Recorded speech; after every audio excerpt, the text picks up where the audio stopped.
listen, never in my life associated the word boring with baseball. We know what's up. Me? Yeah. Famous? Yeah. And I'm like giddy over there smiling like, we're about to win this shit. Did everyone give you crap? Give me a good, host story. I'm not picking it up. We both love the game. We talk about it every day. Get on baseball. Having some popcorn, you're fooling around your phone. I'd have to wait in line for 3 hours. Hang on, because it's about to be a wild ride. There's absolutely no one on the planet I'd rather be talking to more than Josh Beckett right now.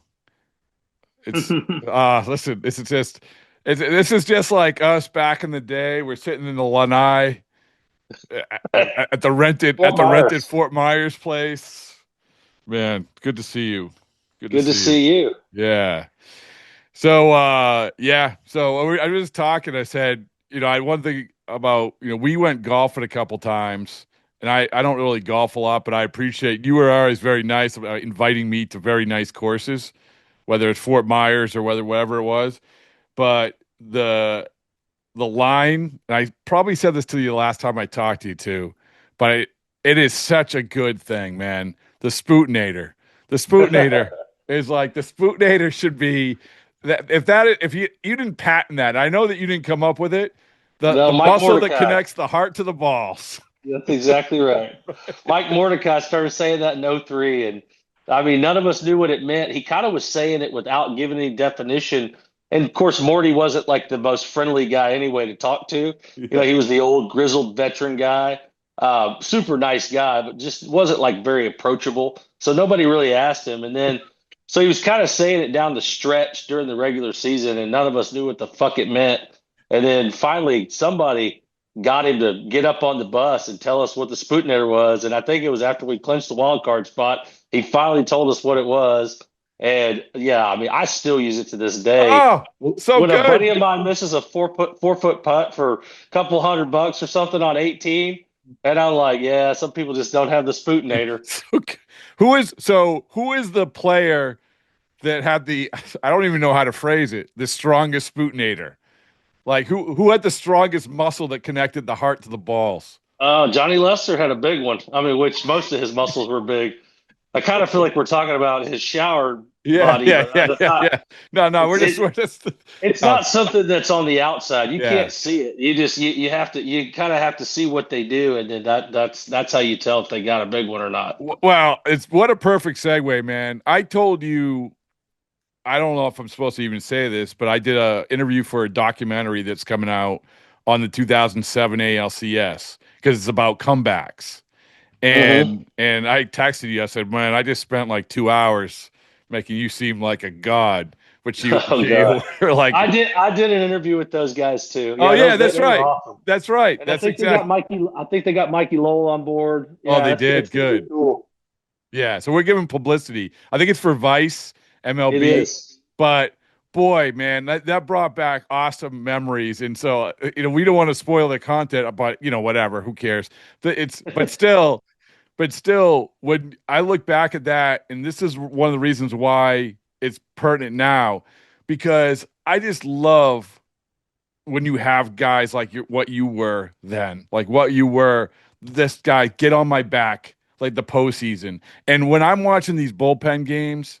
And they're bobbing and weaving their way through things. I'm like, you got to have a couple of Josh Becketts, man.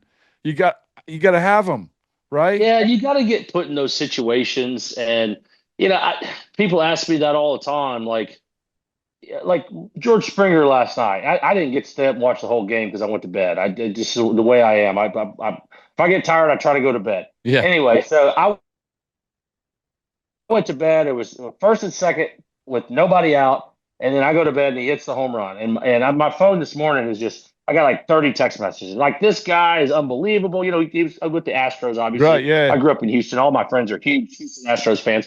And I'm like, it's funny how certain guys end up in those situations and do well in them. And they continue to be put in those situations. And I feel like, and I don't know if it's divine intervention or just the way God works or whatever, but like I continue to be put in those situations and, I went out and made the most of it most of the time. I mean, I certainly think there was probably some other times where I wish I would have done better, but like I said, I really look at it like that. And like I said, it's funny you said that because this morning I literally had that conversation with three or four different people about how it's crazy how the same guys end up in those situations. And then, I mean, they know how to do it. Dude, he has. I looked it up today. World Series, his OPS is over 1,200.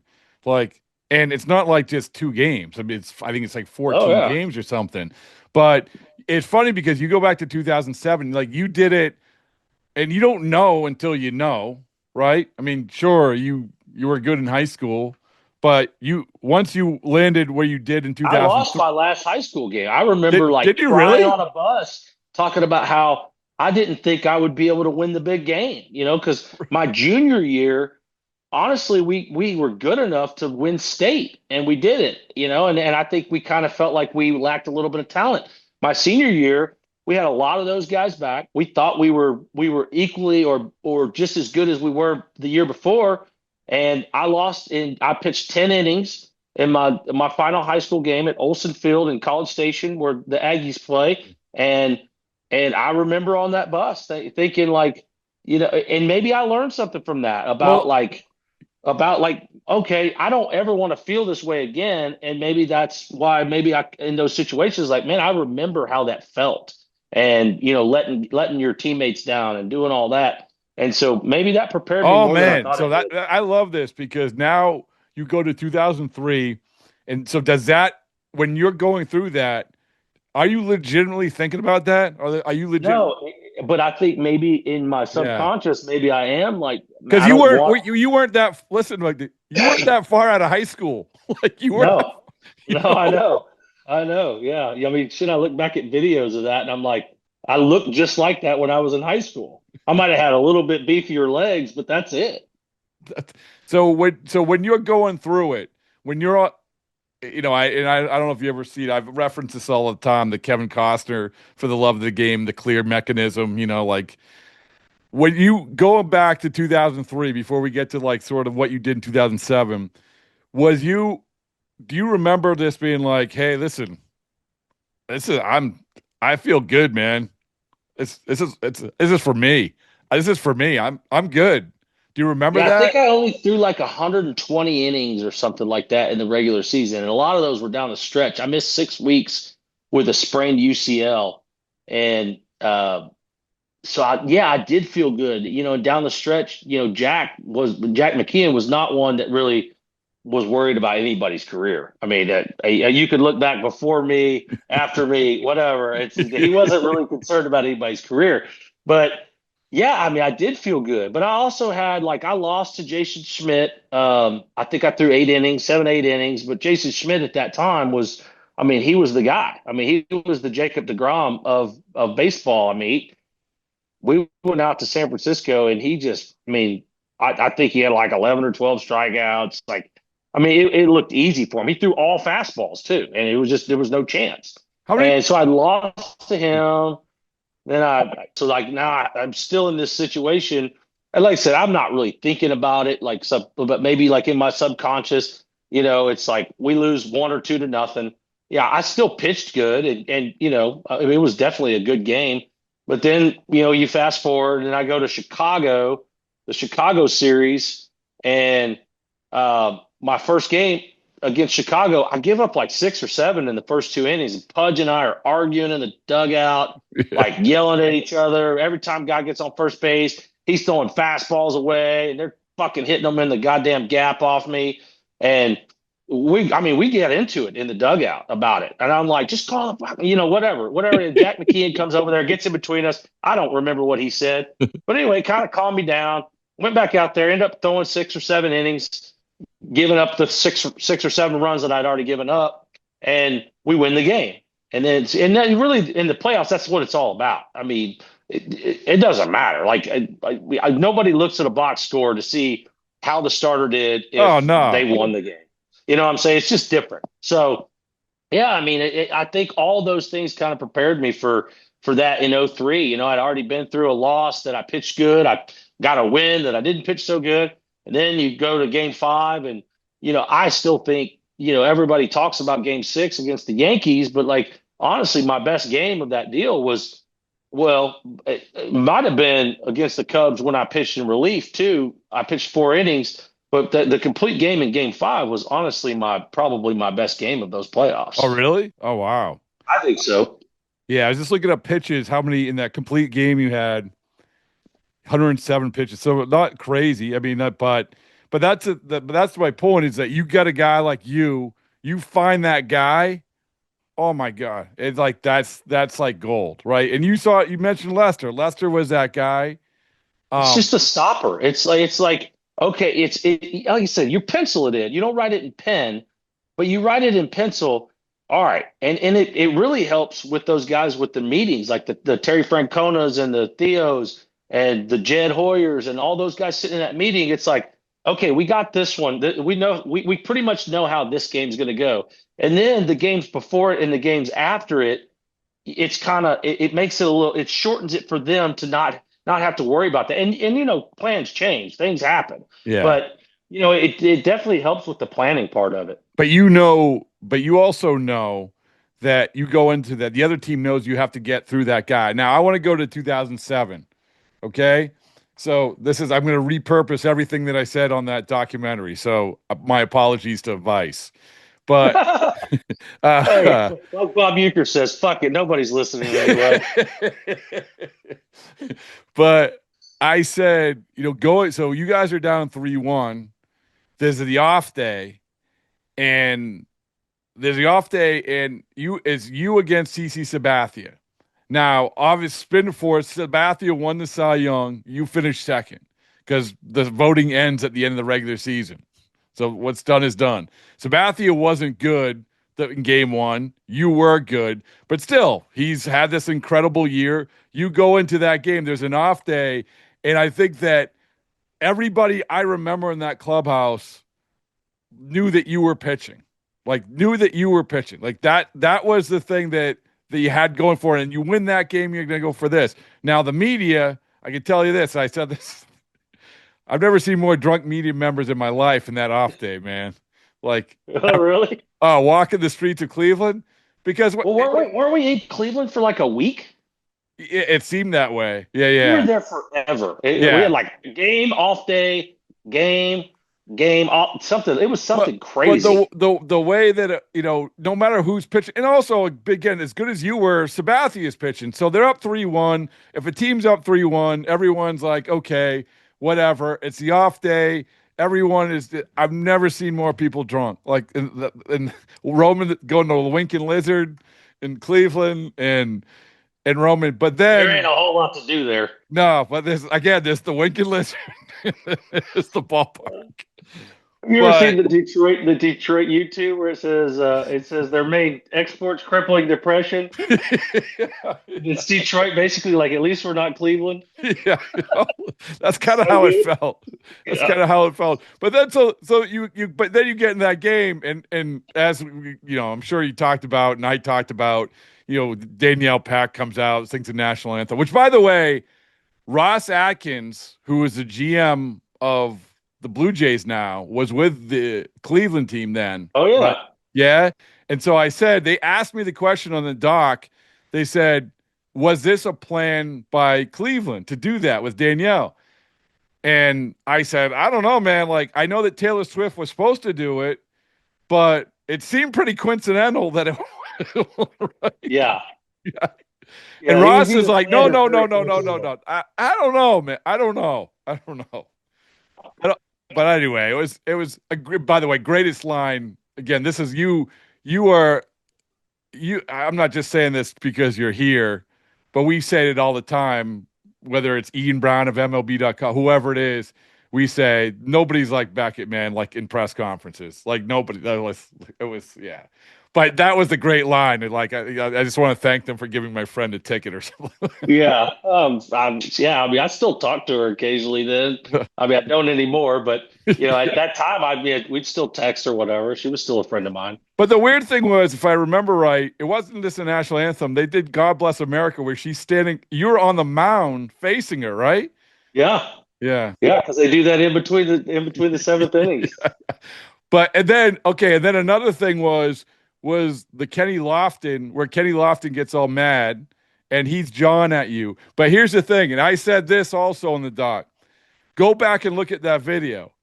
Kenny Loft is at first base, and you start jawing with him. I've never seen someone take a worse angle to a pitcher. Like, he basically ran into the outfield and walked around like he didn't want no part of it, man. Like, No. Yeah. And I didn't want to do that either. I remember Mike Lowell coming over and just like, no, like Mikey Lowell could not have got to me fast enough. Like Yeah, he was well, like, you're getting out of this deal. He goes, I don't care if I got to take the punch. Cause honestly, and looking back, you don't want to get thrown out. And all I did was, I threw him a fastball on 3-1 right down the middle. And he flips his bat like he walks. Yeah. And just being the fucking tough guy or whatever, the next pitch, he pops it up. And all I said was up. And I looked at him when I said it, and I guess it pissed him off. So, I don't know. Well, anyway, you dealt. I mean, my overall point was you go back to that game, and you that was that. If there was one game that says this is what you need from an ace to get you through a postseason, to me, I always remember that one. I do. I appreciate that. Yeah, I mean it's true, and I think in this day and age, not to be like old man yelling at clouds, but that's what we're looking for. A couple of years ago, Evaldi and Montgomery did it with the Rangers, right? Mm-hmm. It's what I'm talking. Like there's just that feeling, that guy. Oh yeah, I mean I don't know if you miss it or not. I mean when you watch it, I miss the guy. No, I don't. I don't miss the lead up to it. Like actually being out there and having good stuff and feeling good. I miss that, of course. But, those days got few and further away, really, year after year, you got fewer and fewer of those days where you really felt good. And, and you had good stuff and you kind of knew what to do with it. It's just, there was a lot of, there's a lot of scar tissue in there from, mental and physical scar tissue in there. So, I do miss feeling great and knowing what to do with it when you do. Which, with that adrenaline, generally speaking, when you got to October, between that and a steroid dose pack, the prednisone, you can feel pretty good. Game 6, 2008, right? Mm-hmm. Oh God. That was the worst shot I ever had, trying to get a freaking cortisone shot in my fucking rib cage. Oh, really?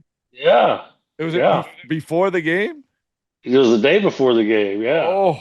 We were just trying to get it. Tito was like, we'll just try whatever we can. And I can't even remember who brought that up, but we tried to do that, and I don't think it did anything. The Medrol dose pack worked better.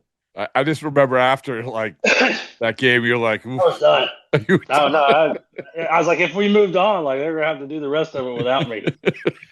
What's the best? This goes back to how awesome it is to be at the height of your powers. That moment where you're just like, they aren't touching me. And I mentioned, you have 03. I mentioned 07. You obviously have a no hitter, right? So. But I also come back to a game in Tampa, right? That you were just unbelievable. I mean, all I remember is the Bruins. Was it the Bruins or the Celtics? Someone clinched that night. The Celtics won, the championship that night. But you were just dealing. Was there one moment where you're like, I don't care. It can be anybody in the history of baseball. They're not touching me. Yeah, I just feel like when you're young and you don't have all that scar tissue, like 03, I certainly felt like, and maybe it was like a buildup because I pitched so well down the stretch. And then, and it wasn't just me. Like I said, there was a lot of people that got me to be in those situations to be able to pitch those games. I feel like for sure, whenever you're young, you're just going out there going, here it is, guys. I know I was just in high school a couple years ago, but we're coming at you because I just don't have that scar tissue. Almost like, you talk to professional golfers about putting, and it's like the reason that they get the yips putting is because they have a lot of scar tissue from little putts that ended up missing, and the older you get, the more of those you have in your little piggy bank of shitty things, and you can't.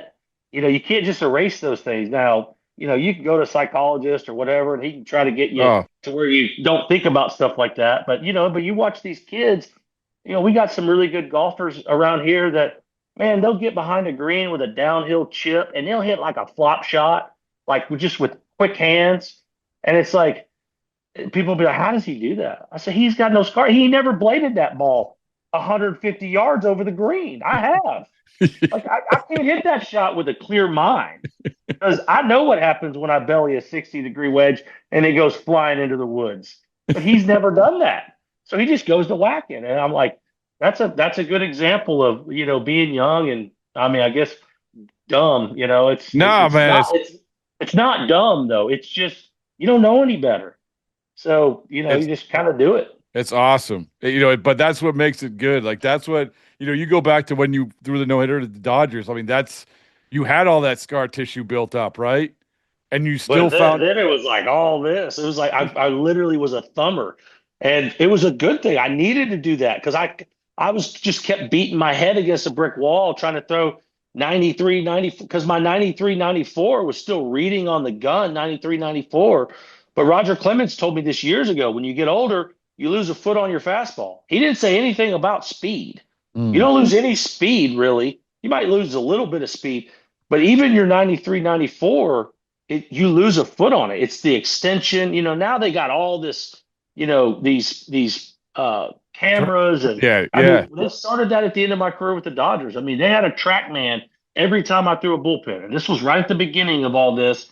I mean, they knew where my extension was.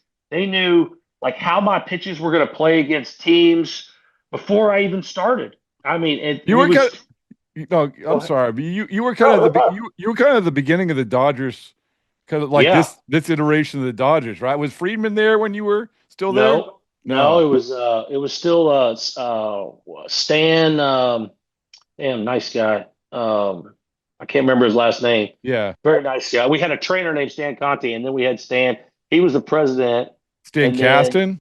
Yeah, Stan Kasten. Yeah, yeah. He was the president, and he kind of oversaw a lot of the day-to-day stuff. But yeah, I mean, it was just weird, like seeing all. And now I think they've even taken it further, and like they know more. Like they call it pitch shapes, and they never said that to me. But like with that TrackMan, they could track all that stuff, and they knew like if you didn't match up well with somebody, they would have somebody come in and tell you like, hey, this is kind of what should be your game plan for this game. I mean, it's crazy, like the stuff that they have now. Yeah, I mean, well, I would have loved to see all those contraptions hooked up to you, early, like let's go back to any of these games that we're talking about. Because I said this, Josh, I remember Papelbon when he first came up, like that jump he had at the last 5 feet. And like, how does that happen? Like, what is going on? And now we know that's all we called it. We just called it jump. Right. Like, we didn't know what it was. Right. And now it's spin rate. We obviously know why it does it. And you kind of had the same thing. I mean, you had the big curveball, but you had the jump on the fastball too. And like, okay, well, why is that happening? Why is he able to do that? And I bet another thing is you had that. I mean, maybe I'm misremembering, but you also had great extension too. Like you came way out here, right? I think I did, but see, and I think that's where when I talk about Clemens, talking about losing a foot, I think when I was with the Dodgers, I had lost some of that. And that's where I think you lose that the 93-mile-an-hour fastball, instead of you letting it go out here, you let it go maybe 3 inches before that you have a little less extension, and that's where you lose that. So but who knows? Like I said, I never had a TrackMan do me before, so I didn't have a baseline on all that stuff. Oh, but now you have it. Now it's you just interesting as hell to me. You just have it in golf now. Yeah. I mean, it was you get to live the life like this is sort of spinning it to the here and the now, but obviously the Dodgers are different than when you went there. But you lived that life, man. Like all you knew was Texas and East Coast. Mm-hmm. Right? Yeah. And then you went to LA. And now we love LA. We go out to Manhattan Beach and vacation every summer. We've all kind of, we just fell in love with it. It's nice and slow paced out there. I mean, I'm not saying actually downtown LA is. I mean, there's a lot there. You can get into whatever you want to. Yeah. in downtown LA, but just outside of downtown LA in Manhattan Beach, it is phenomenal. I mean, it's just nobody talks about politics. It's you go to badass restaurants, eat friendly ass people. You got the beach right there, which I like to go down to the beach, but I ain't stepping in there because a piece of seaweed touches my foot, it turns into a raging fucking sprint back to shore because that's definitely a shark. When you went to LA, did you did you know any of this? Or obviously everyone was just looking to get out in 2012. Yeah. And you, by the way, I think maybe it was the last time you were on the podcast. I don't know. It was after the Houston no-hitter. You told this great story about the how Carl Crawford didn't want to go because he had to pay the taxes. He wanted to go. He wanted to go, and I had a no trade clause. And he said he would pay your taxes, right? Yeah, he told me he would pay my taxes. Yeah, because we were just playing a joke. I mean, I had already told Ben Sherrington that we were good, but I said, hey, let me play this little joke. It was me, Adrian Gonzalez, playing a little joke on Carl because Carl's like, man, let's get up out of here. And I'm like, oh, Carl, I don't know, man, them taxes. He goes, fuck, I'll pay your taxes. So I sat down with Ben earlier this season, and one of the other stories he had from that was they had to literally get Carl off the operating table. Like he had just had Tommy John. They had to wait for him to come out of anesthesia. Oh gosh. But my point is, when you went to it was like, hey, listen, you had no idea. And again, this is what I'm talking about. Everyone talks about how awesome it is to play with the Dodgers. I just talked to Joe Kelly about this, about how the Dodgers are. It's not only that they pay money, but it's just they do a lot of things right, man. So it must have been cool, because you didn't know what you were getting into, right? I read something the other day, and the Red Sox certainly don't fit in this, like the bottom part of this story. But I read something the other day when they're talking about, baseball needs a salary cap. I think maybe Jeff Passan or somebody wrote an article about if this doesn't show you that whatever the article. I didn't read the article anyway, but somebody said in a comment or something, it was like, no. The Dodgers are not the problem. It's the bottom tier teams that just keep collecting the revenue sharing and they don't put it back onto the field. Those people are the problem. And like I said, the Red Sox don't fit into that. I think everybody knows which teams do. Sure. And I get it. You play in a small market, but how much money is your organization worth? And I think that I'm not speaking for the Dodgers owners. I know all of them. They're great guys. They're having a great time with this. This was what they set out to do. I was there this summer, and they were like, "Hey, you want to come down and see what we did to the clubhouse?" I said, "Man, y'all just redid it at the end of my career. They spent a crazy amount of money between my first and second year, or the year that I got traded there, and then my second year. They redid it all. I mean, we had top of the line stuff. They're putting the money back in. They redid it again. Yeah, 6-7 years later. Yeah. So it's that's why people want to go there. Because if somebody, we used to have roundtable meetings with the Red Sox when I was there, and it would be Larry Lucchino and not John Henry, but Tom Warner, and there would be a couple of the players that would go in there. And I remember Mike Timlin telling me that he walked into one of those meetings, and he said, the first thing I want to bring up are these meetings, because every time they wanted heaters in the bullpen, and they couldn't get it. And it's freezing cold there in April. It's freezing cold there in the playoffs, and that's all they wanted. And they never did it. Throughout my whole tenure there, when the bullpen guys were asking for that in that roundtable meeting every year. They may have done it now, but Mike Timlin literally went into one of those meetings and said, the first thing I want to bring up are these roundtable meetings because we don't get shit done in them. Well, hey, I'm glad you brought that. So I just had on Brock Holt, and we were talking about this exact thing. He's like, hey, listen, they made a room for Shohei Ohtani to take a nap in, right? Good for them. They're putting the money back in. And I said, you know what? You know, that reminds me, when Daisuke Matsuzaka came, you know what they put in? They put in a bidet. Right? Yeah. Right. They did. They sure did. Yeah. And it was just the toilet seat that went over top of the toilet. It wasn't the actual toilet itself. Oh, really? They could have got one of those badass toilets, but it was just the toilet seat. Well, speaking of which, this is good memories because I remember I always had fun, man, with talking to you.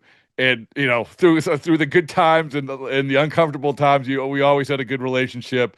But I remember that they took the ice cream machine out of the clubhouse. Oh yeah. And you said, "Come over. I want you to write a story how I'm going to demand to be traded if they don't put the ice cream machine back." So They did put the ice cream machine back. Yeah, they did. They did. So, yeah, man, it's just good. It's funny that you mentioned. I want to come back to like the scar tissue thing because yesterday in golf, you follow the Ryder Cup, all that stuff. I didn't follow it this year. No. Okay. Well, I was somewhere though. That's why. Usually, yes, I'll be up. Yeah, watching. it's just like Keegan Bradley. Keegan Bradley. Yeah, I mean, he was the captain, and he got up. And He's from Boston, right? Yeah, and I went up to this event, and it was the first time he's talking about this. He picks the team. It just blows up. And he's like, "This is the worst moment of my life." I'm like, "Oh my God, really?" Like it's going to live with me forever. But at the same time, it's like, yeah, you go through all that stuff. He'll realize this. Like this is all you talk about, the scar. But the scar tissue is a thing that you look back at and say, like, we've just rattled off about 10 different things, some good stuff, some bad stuff, whatever it is. Mm-hmm. But that's what makes part of life. Right, dude. It's like, yeah, it's good. Like I just think that that what you represent is yeah, you had ups and downs, but you also had like, this is what a baseball player this time of year, as we go into the World Series, this is the type of guy that you want. This is the guy that you want. So anyway, I'm just here to build you up. I appreciate it. Yeah. It's like every time, like, that's why I feel like in baseball, people tell you that when you're young, and it's veteran guys, coaches, don't get too high, don't get too low. Well, it's the same thing with life. Like something will happen and my wife will be like, "Man, why does this keep happening?" I said, "Honey, this is the way life's going to be. It's going to just keep coming at you." Yeah. Like anytime. That's why you don't want to get too high. You don't want to get too low either, because just around the corner, there's a high coming and then there's a low coming. It's just the way it is. It just keeps coming at you no matter what, whether it's deaths in the family or people getting cancer. It's, I mean, shit, you've been through it, longer than I have. It's the way it is. I think it's the way it's supposed to be too. I tell people this all the time. I love, people say, "Where was your favorite place to play?" I said, I love where I played for each part of my career for the time it was. I don't know that you get to play in Boston really if you just go there for 3 years and you win a World Series and you go to another World Series and maybe you make the playoffs the other year, until you go there for 6, 7, 8 years and you see the good, which are great, unbelievable. There's not a better place to win. And you also see the bad. Then you played in Boston. It's hard for me to quantify that to people, but I didn't enjoy the bad times, but I feel like it was part of the journey of playing in Boston and I don't know that if I'd have just got out of there and not had to do any of that stuff, I'm not sure I'd look at it the same way and I think it prepared me for life after baseball too. Like I said, with the ups and downs, it's just the way it goes. And I'll tell you this, and I mean it. To this day, you go to a Red Sox game, you go to a game at Fenway Park, I always see Beckett jerseys. Like I always see Beckett jerseys. And I think that what that speaks to is what you represented, like that I come back to sort of what I'm talking about how, yeah, like we like when players go on runs. We like when players are good. We like, sure, that's great. And who knows, maybe this kid, for instance, for Toronto, who's like a couple of years out of high school himself, Trey Savage, maybe we're going to be looking back and telling the same stories or whatever. And in 20 years, they'll be wearing your Savage jerseys. But like what we know was what you were in Boston. And that's what people still like. There is nobody, even though it didn't end well, right? There was nobody who is going to say, "Hey, don't give me that Josh Beckett jersey because I'm not going to wear it. I'm going to wear it because that represents the good." Like, so, like, Yeah. that's the, to me, that's the coolest thing. And that's, and I really didn't even think about this till now about the jersey thing, but I'm telling you, man, like, a lot of them, a lot of them. Are they the home jerseys without the name on them? Because they could be Uh, somebody else's. yeah, Maybe they're no. Fred Lynn jersey. They're not the old polyesters. No, no. Man, those road, looking back, the road jerseys that you guys had to wear for the red, those were like, oh God. The blue ones or the No, gray ones? the gray ones. It was like this had like the most. I mean, this basically taped the letters on. You know, it's like, yeah. Anyway, And they were thick. When I got to LA, they had the thinnest jerseys. Like you could really, wear them without an undershirt, which Kershaw did sometimes. Like he would literally, if it was hot outside, he'd pitch without an undershirt on, yeah. and he'd go through 2 or 3 jerseys a game. I mean, it was crazy. But yeah, I don't feel like we had those, and it may have just been the time. Maybe when I got to LA, they had that's when they came out with those See, thinner jerseys. Like we couldn't even get the thick like real jerseys, like the ones that I have framed. Like you couldn't even get those in LA. Like see, they just had your that's jerseys hanging there. that's the type of stuff nobody knows. The evolution of the Dodgers. You were in the middle of it. It was all about those jerseys. Now that ownership, I'm telling you, they're awesome. They do. I mean, they do whatever. It doesn't matter. If it costs them a couple $1,000,000 for them to take another plane to wherever they're going, so that everybody can be, they're just like, yeah, whatever. Like, I mean, it's just, and I get it. I mean, you got to look at, yeah, the bottom line. I mean, they're running a business at the same time, but I don't think that they look at that all that much. I think that they're invested in something, and their investment is growing, and that's good enough for them. And they're putting the money back in more No than doubt. and I bet they do. They would put heaters in the bullpen. Uh, last thing is, so I probably know the answer. Who do you got in the World Series? Oh, come on. I know. It's crazy. So, I got this text a lot the last 2 days with Toronto, and everybody's wondering like, who do you want, or whatever. And I wanted Toronto to win because I thought that was the only way we were going to get a good series, like a good World Series. Mhm. The answer to your question is the Dodgers. Yeah.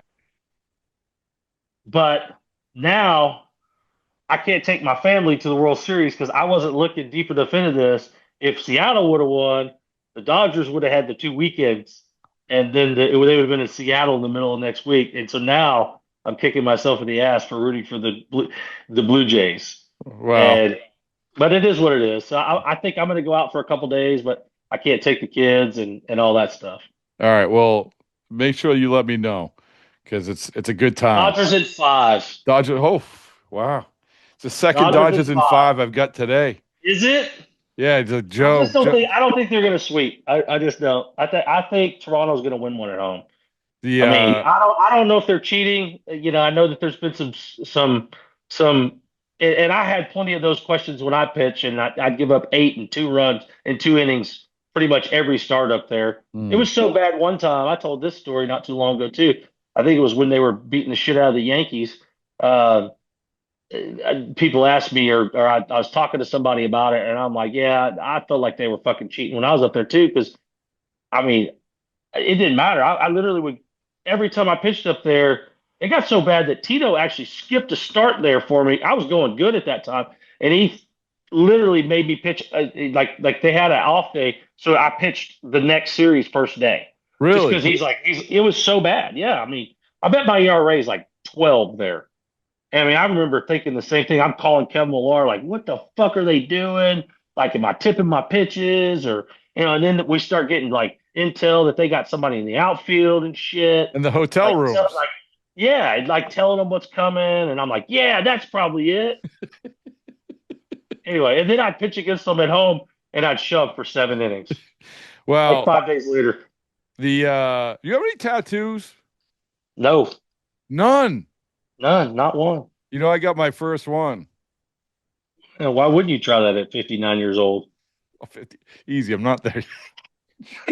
What's wrong with you? Like, I'm 3 years shy. The no, because I told Joe Kelly, I said if you win the World Series, will you get a baseballs and boring tattoo? And he's only if this guy Mr. Cartoon in out LA would do it. It's a famous guy. So we got it. So right here, boom. Right. So I've been went with the soft spot though. Oh yeah. They say that's a painful spot there. Well, I'm not go hard or go home. Like so. Oof. Yeah, I would show you. It's not. It's a whole.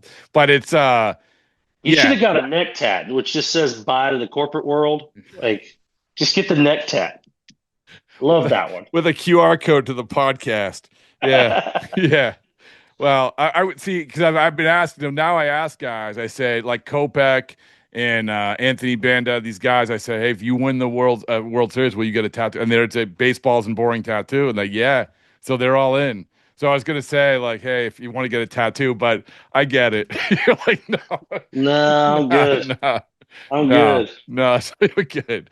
Hey, listen, you got enough going on. All right, Got man. football practice here a little bit. Yeah, I appreciate it. Thanks, man.